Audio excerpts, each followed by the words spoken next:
Science classes by Ranjit Kumar में आप सभी का स्वागत है। आप सभी पढ़ रहे हैं क्लास 12 केमिस्ट्री सॉलिड स्टेट, जिसके इंटरनल क्वेश्चन हम लोग डिस्कस करने जा रहे हैं। आज हम लोग डिस्कस करेंगे क्वेश्चन नंबर 1.10 से लेकर के 1.13 तक के क्वेश्चन को डिस्कस करेंगे। हम लोगों ने इससे पहले FCC, BCC स्ट्रक्चर ये सब हम लोगों ने पढ़ा था। उसी के आधार पर ये क्वेश्चंस हैं जिनको हम लोग सॉल्व करने जा रहे हैं। सबसे पहला क्वेश्चन है 1.10 में, give the significance of lattice point. तो हम लोग को इसका सिग्निफिकेंट पता करना है लैटिस पॉइंट का।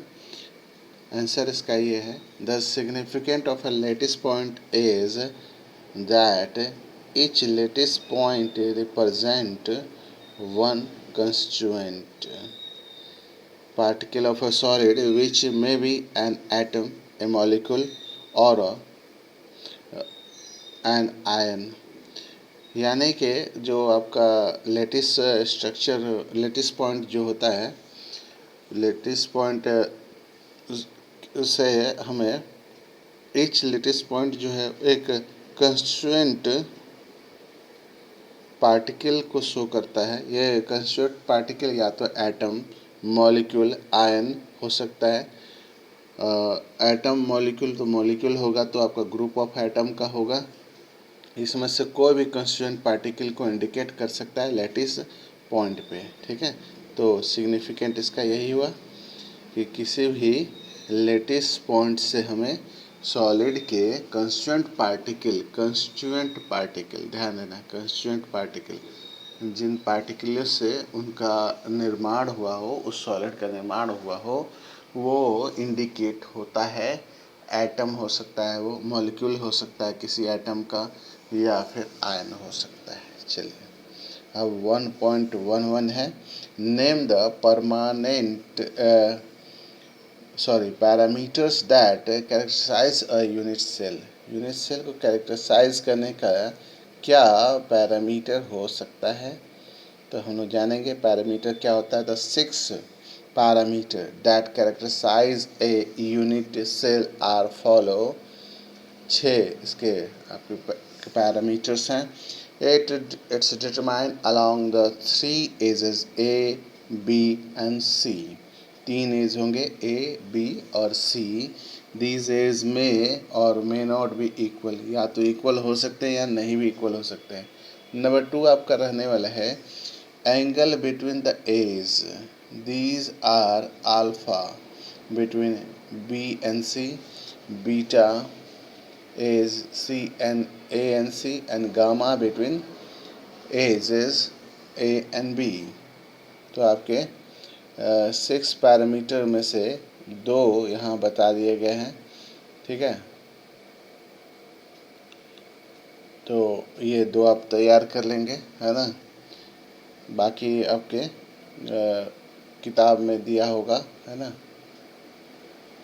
तो इसमें कोई लिमिटेशन नहीं था, इसलिए 6 पैरामीटर नहीं बताया गया, 2 ही पैरामीटर बताया गया। ठीक है, चलिए अब हम लाते हैं क्वेश्चन 1.12। डिस्टिंक्स बिटवीन पता करना है आपको हेक्सागोनल और मोनोक्लिनिक यूनिट एटम, और FCC यानी face centred and end centred unit cell के में अंतर आपको स्पष्ट करना है। हेक्सागोनल यूनिट सेल और hexagonal unit cell A is equal to B but C equal नहीं होगा। अल्फ़ा बीटा एंगल दोनों बराबर होगा 90 का, और गामा होगा 120 का। लेकिन मोनोक्लिनिक यूनिट में और मोनोक्लिनिक सेल A, B और C तीनों के तीनों बराबर नहीं होगा। अल्फ़ा गामा जो है 90 का होगा, ध्यान दीजिएगा, अल्फ़ा गामा 90 का होगा, बीटा जो है वह 90 के बराबर नहीं होगा। अब आता है FCC, जिसको बोलते हैं फेस सेंटर्ड यूनिट, है ना। ये 2 आपको स्पष्ट करने थे, face centred and centred unit cell. ठीक है, तो आपके face centred unit cell in the In a face-centered unit cell, the constituent particles are presented at corner of one end of the center each face. यानी face centre के जब भी हम लोग पार्टिकल्स की बात करेंगे, फेस सेंटर यूनिट सेल की बात करेंगे, तो आपके कंस्टिट्यूएंट पार्टिकल होंगे वह है हर एक कॉर्नर पे एक जो है सेंटर फेस पे पाए जाएंगे। और फिर आता है in the centre unit cell. And in the centred unit cell contains particles at the corner and one at the center of any two opposite face। तो माने जब एंड सेंटर्ड यूनिट सेल की हम लोग बात करेंगे तो इसमें जो पार्टिकल्स होते हैं वो कॉर्नर में होते हैं और एक पार्टिकल होता है जो किसी दो अपोजिट फेस में पाया जाता है।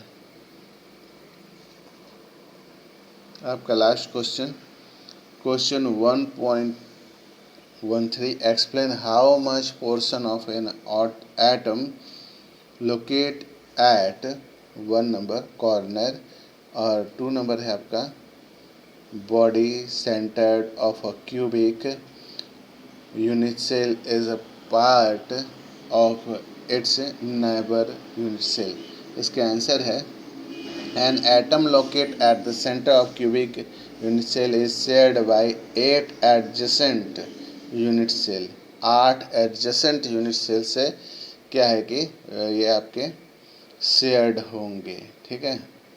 यानी therefore 1/8 portion of atom is shared by 1 unit cell, यानी एक का 8वां भाग जो है वह शेयर होगा आपका यूनिट सेल।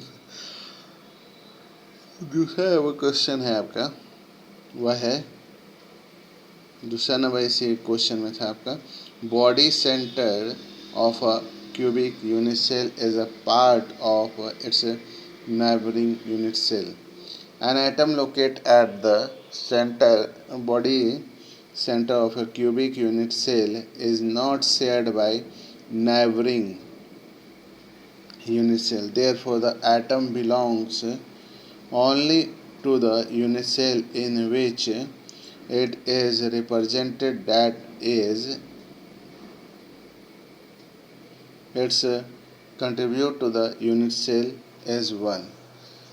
एन एटम एक एटम लोकेट करेगा centre of a cubic cell is not shared by unit cell.